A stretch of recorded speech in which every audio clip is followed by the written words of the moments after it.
நமசிவாய. பல காலங்களாகவே நாம் அமாவாசைக்கு வந்து சண்டி ஹோமம் பண்ணிட்டு இருக்கோம். முதல்லலாம் வந்து பௌர்ணமிக்கு பண்ணுவோம், அஷ்டமிக்கு பண்ணுவோம். இது மாதிரியான நேரங்கள் எல்லாமே சண்டி ஹோமம் பண்ணுவோம். ரொம்ப ரொம்ப சாக்தத்திலே அதீத பலன் கொடுக்கக்கூடிய தெய்வம், அதீத பவர்ஃபுல்லான ஒரு ஹோமம் அப்படின்னு சொன்னா சண்டி ஹோமம் தான். சண்டி ஹோமம்னாலே உங்களுக்கு எல்லாம் தெரிஞ்சிருக்கும். இது வந்து இந்த தை மாதம் சண்டி ஹோமம், தை மாதம் அமாவாசை என்று, அதாவது வரக்கூடிய 18/1/2026 அன்று நமக்கு வந்து பரிகார ஸ்தலம்ஸ்ல லைவ் பார்க்கலாம். பரிகார ஸ்தலம்ஸ் யூடியூப் சேனல்ல நீங்க வந்து லைவ் பார்க்கலாம்.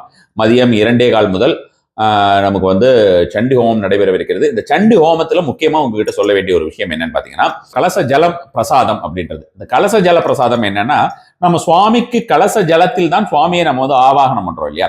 சோ அப்ப அந்த கலச ஜலத்தில் ஆவாகனம் பண்ணக்கூடிய கலச ஜலத்தை குறிப்பிட்ட ஒரு 24 சங்கல்பதாரர்களுக்கு கொடுக்கலாம் அப்படின்னு ஸ்பெஷல் பிரசாதமா அது போட்டிருக்கும்.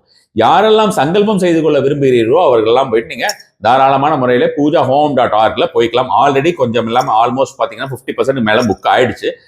விருப்பம் உருவர்களுக்கும் சரி, அந்த கொடுப்பினர்களுக்கும் கண்டிப்பான முறையிலே கிடைக்கும். எல்லா விதமான கஷ்டங்கள், உங்களுக்கு என்ன மாதிரியான கஷ்டங்கள் இருந்தாலும் அந்த கஷ்டங்களை தவிடுபொடி ஆக்கக்கூடியது இந்த சண்டி ஹோமம். அதுவும் இந்த தை மாத அமாவாசைங்கிறது பயங்கர பவர்ஃபுல்லான விஷயம். அது உங்களுக்கே தெரிந்த விஷயம் தான், இருந்தாலும் ஞாபகப்படுத்த விரும்புகிறேன். poojahoam.org போய் பாருங்க. கண்டிப்பான முறையிலே உங்களுக்கு அந்த தேவியுடைய அருள் கிடைக்க என்னுடைய பிரார்த்தனைகள் இருக்கும். நமசிவாய்.